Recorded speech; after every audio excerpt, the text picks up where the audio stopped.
Welcome back to Nishmitha Furtado YouTube channel. ಇವತ್ತು Sunday.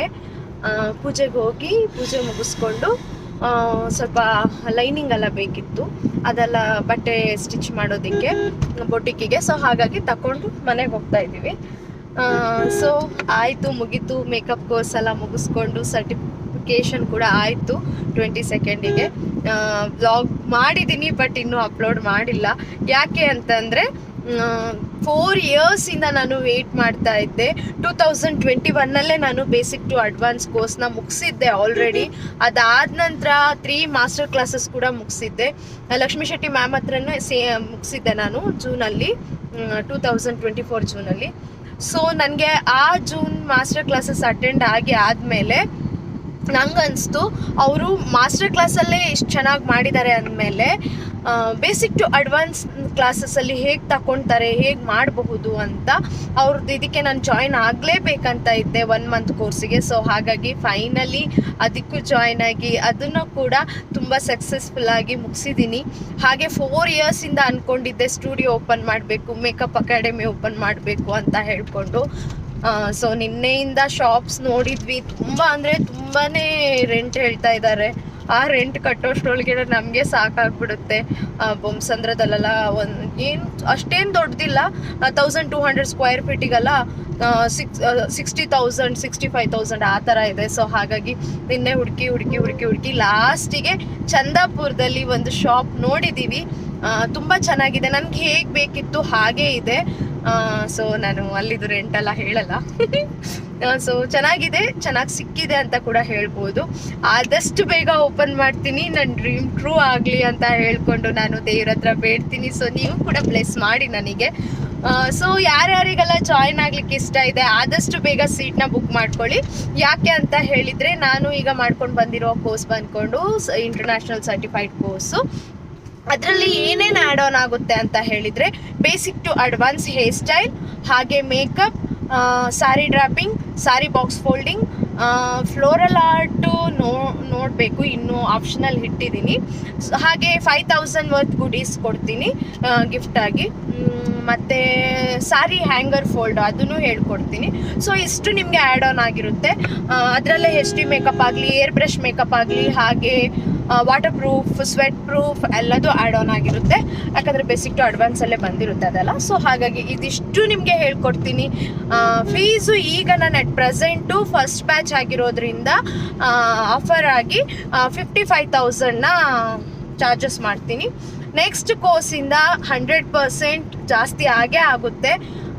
ಹಾಗಾಗಿ ಆದಷ್ಟು ಬೇಗ ಯಾರ್ಯಾರಿಗೆ ಕಲಿಬೇಕಂತ ಆಸೆ ಇದೆಯೋ ಬೇಗ ಸೀಟ್ನ ಬುಕ್ ಮಾಡ್ಕೊಳ್ಳಿ. ಸೊ ಇಷ್ಟ ಆಗಿದೆ. ಈಗ ಶಾಪ್ ನೋಡಕ್ಕೆ ಹೋಗ್ತಾ ಇದ್ದೀವಿ. ಅಕ್ಕ ಮತ್ತು ಭಾವನ್ಗೂ ಕೂಡ ಕರೆದಿದ್ದೀನಿ ಬನ್ನಿ ಅಂತ. ಇವತ್ತು ಅಡ್ವಾನ್ಸ್ ಪೇ ಮಾಡಬೇಕು. ಸೊ ಹಾಗಾಗಿ ಅಕ್ಕ ಮತ್ತು ಭಾವನ್ಗೂ ಕರೆದಿದ್ದೀನಿ. ನಾನು, ಅಕ್ಕ, ಭಾವ, ಅಮಿತ್ ಹಾಗೇ ಸುಷ್ಮಿತಾ, ಇಷ್ಟು ಜನ ನಾವು ಹೋಗ್ತಾ ಇದ್ದೀವಿ ಶಾಪ್ ನೋಡೋಕ್ಕೆ. ಸೊ ಫೈನಲಿ ಇಷ್ಟು ವರ್ಷದಿಂದ 4 yearsಯಿಂದ ಸ್ಟುಡಿಯೋ ಓಪನ್ ಮಾಡಬೇಕಂತಲೇ ನಾನು ಲಕ್ಷ್ಮೀ ಶೆಟ್ಟಿ ಮ್ಯಾಮ್ ಹತ್ರ ಹೋಗಿದ್ದೆ. ಬಿಕಾಸ್ ಕಲ್ತಿದ್ದೆ ನಾನು, ಬಟ್ ನನಗೇನೆ ಡೀಪ್ ಆ್ಯಂಡ್ ಡೆಪ್ತ್ ನಾಲೆಜ್ ಇಲ್ಲದೆ ನಾನು ಹೇಗೆ ಹೇಳ್ಕೊಡೋದು. ಸೊ ಸುಮ್ಮನೆ ಓಪನ್ ಮಾಡಿ ನನ್ನ ಹೆಸರನ್ನ ಹಾಳು ಮಾಡ್ಕೊಳ್ಳೋಕ್ಕೆ ನನಗಿಷ್ಟ ಇಲ್ಲ. ಸೊ ಹಾಗಾಗಿ ನನ್ನ ಹೆಸರು ಮೀನ್ಸ್ ನನ್ನ ಸ್ಟುಡಿಯೋದ ಹೆಸರು ನಂಗೆ ಹಾಳು ಮಾಡೋಕ್ಕೆ ಇಷ್ಟ ಇರಲಿಲ್ಲ. ಸೊ ಹಾಗಾಗಿ ನಾನು ತುಂಬ ಪ್ರೌಡ್ ಫೀಲಾಗಿ ಹೇಳ್ತಾ ಇದ್ದೀನಿ. ತುಂಬ ಚೆನ್ನಾಗಿ ಕಲಿತೆ, ತುಂಬ ಚೆನ್ನಾಗಿ ಹೇಳ್ಕೊಟ್ರು ಕೂಡ.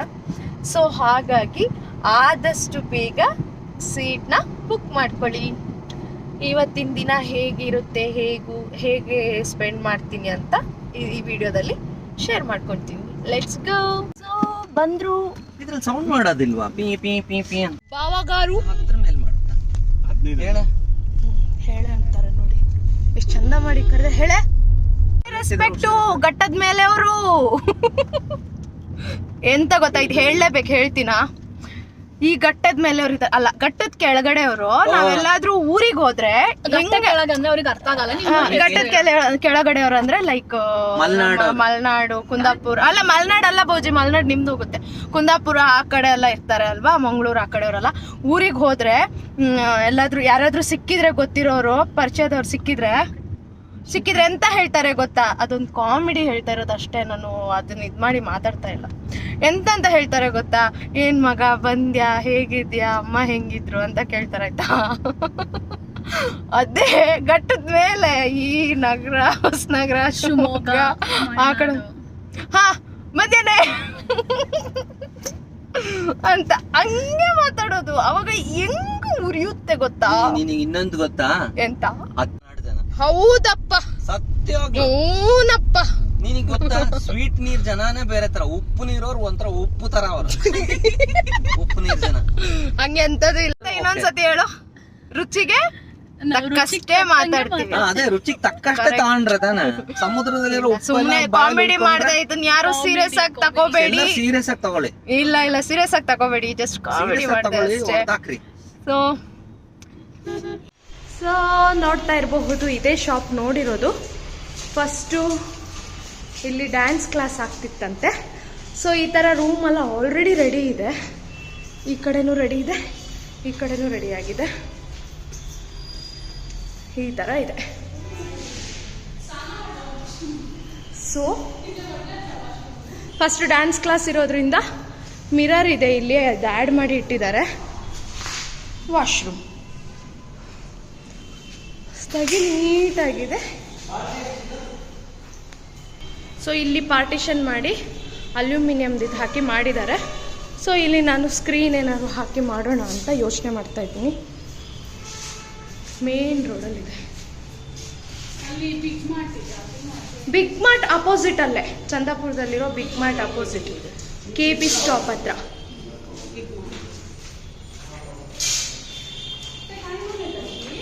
ಅಡ್ವಾನ್ಸ್ ಅಂತೂ ಪೇ ಮಾಡಿದೆ. ಇನ್ನು ಉಳಿದಿರೋದೆಲ್ಲ ನನ್ನ ಕೈಯಲ್ಲಿ ದೇವರ ಆಶೀರ್ವಾದದೊಂದಿಗೆ. ಸೊ ಮಾಡೇ ಮಾಡ್ತೀನಿ ಖಂಡಿತ. ಮೈ ಗುರು ಈಸ್ ಮೈ ಸ್ಟ್ರೆಂತ್. ಅಲ್ಲಿ ಮನೆಗೆ ಬಂದು ಮುಟ್ಟಿದ್ವಿ. ಈಗ ಅಡುಗೆ ಮಾಡಿ ಮಧ್ಯಾಹ್ನ ಊಟಕ್ಕೆ ರೆಡಿ ಮಾಡಬೇಕು. ಅಡುಗೆ ಮಾಡಿ ಮೇಡಮ್ ಅವರಿಗೆ ಹಲಸಿನ ಹಣ್ಣಿಂದು ಬೈಕೆ ಆಗಿಬಿಟ್ಟಿದೆ ಅಂತೆ. ಹಲಸಿನ ಹಣ್ಣು ತಿನ್ಬೇಕು ಅಂತ. ಹಾಗಾಗಿ ಹೌದು, ಈ ವರ್ಷ ಹಲಸಿನ ಹಣ್ಣು ತಿಂದಿದ್ದೀನಿ. ಅದಕ್ಕೆ ಈಗ ಹೋಗಿ ಬೇಗ ಅಡುಗೆ ಮಾಡಿ, ಹೌದು, ಇವತ್ತು ಹಲಸಿನ ಹಣ್ಣಿಂದು ಮುಳ್ಕ ಮಾಡಿ ಹಾಗೆ ಹಲಸಿನ ಹಣ್ಣನ್ನ ತಿಂದು ಅದೆಲ್ಲ ಮಾಡೋ ಅಷ್ಟೊತ್ತಿಗೆ ನೈಟ್ ಆಗಿರುತ್ತೆ. ಈಗ ಸಂಡೆ ಮುಗೀತು. ಶಾಪ್ ಮಾತ್ರ ತುಂಬಾ ಚೆನ್ನಾಗಿದೆ, ಬಟ್ ಸ್ವಲ್ಪ ಭಯ ಆಗ್ತಾ ಇದೆ. ನೋಡೋಣ ಏನಾಗುತ್ತೆ ಅಂತ. ಎಂತ ಗೊತ್ತಾ, ಒಂದು ಹಲಸಿನ ಹಣ್ಣಿಗೋಸ್ಕರ ಇಷ್ಟೆಲ್ಲ ಜೀವ ತಿನ್ನೋ ಮನುಷ್ಯರು ಇರ್ತಾರ. ಎಷ್ಟು ಜೋರಾಗಿ ಮಳೆ ಬರ್ತಾ ಇದೆ. ಒಂದು ಹಲಸಿನ ಹಣ್ಣಿಗೋಸ್ಕರ 20 ಕಿಲೋಮೀಟರ್ ದೂರ ಕರ್ಕೊಂಡು ಹೋಗಿದ್ದಾಳೆ. 20 ಕಿಲೋಮೀಟರ್ ದೂರ ನೋಡಿ. ಒಂದು ಹಲಸಿನ ಹಣ್ಣಿಗೋಸ್ಕರ ಎಷ್ಟು ದೂರ ಹೋಗಿ ಮಳೆಯಲ್ಲಿ ನೆನ್ಕೊಂಡು ಜಿಗಣಿಗೆ ಹೋಗಿದ್ವಿ. ಅಲ್ಲಿ ಆ್ಯಕ್ಚುಲಿ ಹಲಸಿನ ಹಣ್ಣು ಇವತ್ತು ಕಟ್ ಮಾಡೋ ಥರ ಇಲ್ಲ ಅಂತ ಹೇಳಿದ್ರು. ಇವಳು ಇವತ್ತೇ ಬೇಕಂತ ಕೂತಿದ್ಲು. ಮತ್ತೆ ಸರಿ ಅಂತ ಹೇಳ್ಕೊಂಡು ಆನೆಕಲ್ಲಲ್ಲಿ ಸಿಗ್ಬೋದೇನೋ ಅಂತೇಳಿ ಹೋಗಿದ್ವಿ. ಬಟ್ ಸಖತ್ತು ಮಳೆ ಅಂದರೆ ಮಳೆ, ತುಂಬ ಮಳೆ ಸಿಕ್ತು. ಬಟ್ ಫೈನಲಿ ಹಲಸಿನ ಹಣ್ಣು ಸಿಕ್ತು. ಅಷ್ಟು ದೂರ ತನಕ ಹೋಗಿ ಬಂದು ಮಳೆಲೆಲ್ಲ ನೆಂದು ಹೋಗಿ ಬಂದಿರೋದಕ್ಕೂ ನೋಡಿ ಯಾವ ಥರ ಹೆಂಗಿದೆ ನನ್ನ ಅವತಾರ. ಒಂದು ಹಲಸಿನ ಹಣ್ಣಿಗೋಸ್ಕರ ಈ ಥರನೂ ಜನ. ಆದರೂ ಪಾಪ ಒಂದು ನಂಗೋಸ್ಕರ ಅಷ್ಟು ದೂರ ಡ್ರೈವ್ ಮಾಡ್ಕೊಂಡು ಬಂದಿಯಲ್ಲ, ತುಂಬ ಥ್ಯಾಂಕ್ಸ್. ಎಷ್ಟು ಮಳೆ ಬರ್ತಿತ್ತಂದ್ರೆ ತುಂಬಾ ಮಳೆ, ಗಾಳಿನೂ ತುಂಬಾ ಇತ್ತು. ಆ ಗಾಳಿಗೆ ಸ್ಕೂಟಿ ಆದ್ರೂ ಈ ಸ್ಕೂಟಿಯಲ್ಲಿ ಹೋಗಿದ್ದಿದ್ರೆ ನಿಜ ಗಾಳಿ ನನ್ನನ್ನೇ ತೂರ್ಕೊಂಡು ಹೋಗ್ತಿತ್ತು ಅನ್ಕೊಂತೀನಿ. ಅಷ್ಟೊಂದು ಗಾಳಿ ಗಾಳಿ ಗಾಳಿ ಗಾಳಿ ತುಂಬಾ ಗಾಳಿ ಬರ್ತಾ ಇತ್ತು. ಇಬ್ರು ಕೂತಿದೀವಿ ಆದ್ರೂ ಗಾಳಿ ತಳ್ತಾ ಇತ್ತು. ಬರ್ಬೇಕಾದ್ರೆ ಮಾತ್ರ ತಳ್ಳಿಲ್ಲ, ಹಲಸಿನ ಹಣ್ಣು ಭಾರ ಇತ್ತು ಅದಕ್ಕೆ. ಕರೆಕ್ಟ್, ಬರ್ಬೇಕಾದ್ರೆ ಮಾತ್ರ ತಳ್ಳಿಲ್ಲ, ಬಿಕಾಸ್ ಹಲಸಿನ ಹಣ್ಣು ಭಾರ ಇತ್ತು. ಸರಿ, ಈಗ ಹೋಗಿ ಹಲಸಿನ ಹಣ್ಣನ್ನ ಕಟ್ ಮಾಡಿ ನೋಡಿ. ನನ್ಗೆ ಗೊತ್ತಿದೆ, ಒತ್ತು ಬೇಗ ಒತ್ತು. ಬೇಸ್ಮೆಂಟ್ ಅಲ್ಲೇ ಇದೆ ನೋಡಿ ನೋಡಿ, ಈ ತರ ಎಲ್ಲ ಇರ್ತಾರೆ ಗೊತ್ತಾ. ಈ ಸತಿ ಅವಳು ಚಂದ ಮಾಡಿ ಮ್ಯಾಂಗೋ ತಿಂದಿದ್ದಾಳಂತೆ. ಅವಳಿಗೆ ಹಲಸಿನ ಹಣ್ಣು ತಿನ್ನಕ್ ಸಿಕ್ಕಿಲ್ಲ ಅಂತ. ಆಮೇಲೆ ಮಳೆ ಮೊದ್ಲಿನ ವ್ಯವಸ್ಥೆ ನೋಡಿ, ಅವಸ್ಥೆ ಮಳೆ ಬಂತು ಅಂದ್ರೆ ಒಳಗೆ ಒಂಥರ ನೀರ್ ತರ ಟೇಸ್ಟ್ ಬಂದ್ಬಿಡುತ್ತೆ. ಸೊಳ್ಳೆ ಒಳಗಡೆ ನೀರ್ ಹೋಗ್ಬಿಡುತ್ತಂತೆ, ಆಮೇಲೆ ಟೇಸ್ಟ್ ಇರುತ್ತೆ ತಿನ್ಬೇಕಂತ ಅವಳಿಗೆ. ಅಯ್ಯೋ ದೇವ್ರೆ, ನನ್ಗಂತೂ ಸಾಕಾಗೋಯ್ತು.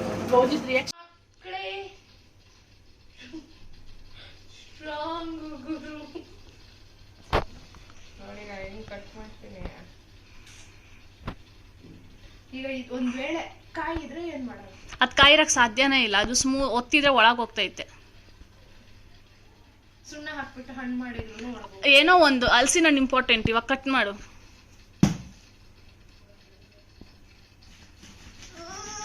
Happy birthday to me. ಇದು ಹಣ್ಣೇ ಮಾಡಿರೋದು. ಹಣ್ಣಿದೆ, ಎಲ್ಲೋ ಕಾಣಿಸ್ತಾ ಇದೆ.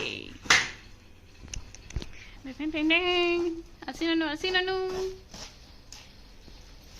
ನೋಡಿ ಹಲಸಿನಣ್ಣು ನೋಡಿ. ನಾನೇ ಫಸ್ಟ್ ಸ್ವೀಟ್ ತಿನ್ನು ಚಪ್ಪ ಇದೆ ಅಂತೇಳಿ ಇವಾಗ. ಅಷ್ಟು ಸ್ವೀಟ್ ಇಲ್ಲ, ನಿಜ ಸ್ವೀಟ್ ಇಲ್ಲ. ಒಂಥರ ಇದು ನೋಡಿ, ಇದು ಕಾಯನ್ನೇ ಹಣ್ಣು ಮಾಡಿರೋದು.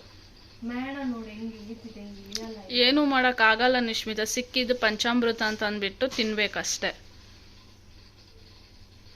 ನೀನು ಕಾಯಿ ಹಣ್ಣು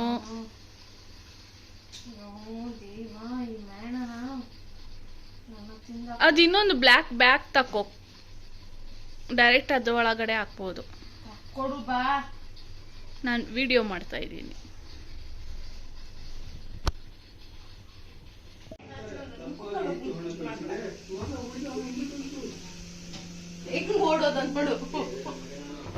ಮುಳ್ಕ ರೆಡಿ ಆಗ್ತಾ ಇದೆ. ನಮ್ ಕಿಚನ್ ಎಲ್ಲ ಗಲೀಜಿದೆ, ಅದೆಲ್ಲ ನೋಡಕ್ ಹೋಗ್ಬೇಡಿ, ಇದು ಮಾತ್ರ ನೋಡಿ. ಮುಳ್ಕ ಕನ್ನಡದಲ್ಲೂ ಮುಳ್ಕೆನೆ ಅನ್ನೋದಾ? ಗೊತ್ತಿಲ್ಲ. ಇದು ಕೊಂಕಣಿಯಲ್ಲಿ ಮುಳ್ಕ ಅನ್ನೋದಾ?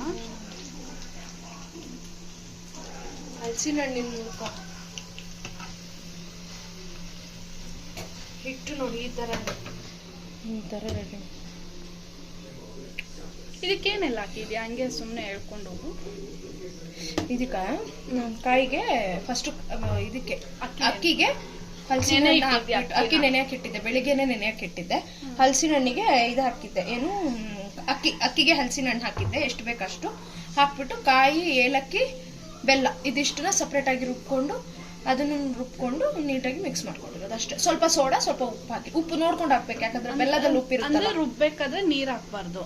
ನೀರ್ ಹಾಕ್ಬಾರ್ದು, ಏನಕ್ಕಂದ್ರೆ ಸ್ವಲ್ಪ ಹೊತ್ತು ಫ್ರಿಜ್ ಅಲ್ಲಿ ಇಟ್ಟಿದ್ದೆ ನಾನು. ಹಂಗೆ ಇಟ್ರು ಆಗುತ್ತೆ, ಈ ತರ ಗಟ್ಟಿ ಆಗುತ್ತೆ. ಇದ್ರಕ್ಕಿಂತ ಸ್ವಲ್ಪ ನೀರ್ ಇದಿತ್ತು, ಸ್ವಲ್ಪ ಏನಕ್ಕಂದ್ರೆ ಹಲಸಿನ ಹಣ್ಣದಲ್ಲೂ ನೀರಿರುತ್ತೆ, ಮತ್ತೆ ಬೆಲ್ಲಲ್ಲೂ ಕಾಯಿ ನೀರ್ ಬರಲ್ಲ, ಬೆಲ್ಲದಲ್ಲಿ ನೀರ್ ಬಿಡುತ್ತೆ.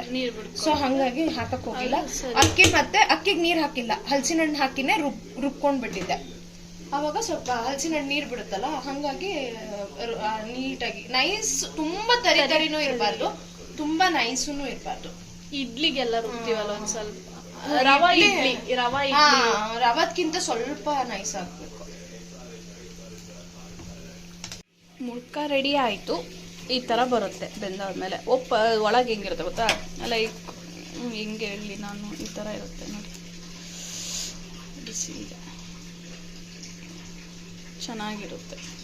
ಆಮೇಲೆ ಹಲಸಿನ ಹಣ್ಣದ ಬೀಜ ಇರುತ್ತಲ್ಲ, ಅದನ್ನ ಚೆನ್ನಾಗಿ ತೊಳೆದು ತರಕಾರಿ ಸಾರಿಗೋ ಕಾಳುಗಳಿರುತ್ತಲ್ಲ ಅವಾಗೆಲ್ಲ ಸಾರಿಗೆ ಹಾಕಿ ಮಾಡಿದರೆ ತುಂಬ ಚೆನ್ನಾಗಿರುತ್ತೆ. ಆಮೇಲೆ ಹಿಂಗೂ ಒಲೆ ಮೇಲೆ ಇಟ್ಟು ಫ್ರೈ ಮಾಡಿ ತಿನ್ಬೋದು. ಇಲ್ಲ ಅಂದರೆ ಕುಕ್ಕರಲ್ಲಿ ಹಾಕಿ ಉಪ್ಪು ಹಾಕ್ಬಿಟ್ಟು 1 ವಿಸಿಲ್ ಅಥವಾ 2 ವಿಸಿಲ್, ಶೇಂಗಾ ಕಡಲೆ ಬೀಜ ಆ ಥರನೇ ಫೀಲ್ ಬರುತ್ತೆ. ತುಂಬ ಚೆನ್ನಾಗಿರುತ್ತೆ. ಈ ಸುಟ್ಟು ಬಿಟ್ಟು ತಿಂದ್ರೆ ಅಂತೂ ಇನ್ನೂ ತುಂಬ ಚೆನ್ನಾಗಿರುತ್ತೆ. ಒಂದ್ಸಲ ಟ್ರೈ ಮಾಡಿ, ಯಾರೆಲ್ಲ ಟ್ರೈ ಮಾಡಿಲ್ಲ ಅವ್ರು ಟ್ರೈ ಮಾಡಿ. ಸೊ ಸಂಡೇ ವಿಡಿಯೋ ಇದಾಗಿತ್ತು. ಸೊ ಶಾಪಿಗೆ ಕೂಡ ಹೋಗಿ ಬಂದೆ, ಸ್ಟುಡಿಯೋ ಓಪನ್ ಮಾಡಲಿಕ್ಕೆ. ಸೊ ಅಡ್ವಾನ್ಸ್ ಕೂಡ ಪೇ ಮಾಡಿ ಬಂದ್ವಿ. ಮುಗಿಸ್ಕೊಂಡು ಮನೆಗೆ ಬಂದು ಸ್ವಲ್ಪ ಹೊತ್ತು ರೆಸ್ಟ್ ಮಾಡಿ, ಹಾಗೆ ಈಗ ನೈಟ್ ಊಟ ಕೂಡ ಆಯಿತು. ಸೊ ಈ ವಿಡಿಯೋ ನಿಮಗೆ ಇಷ್ಟ ಆದರೆ please like, share and please subscribe my YouTube channel. Thank you for watching.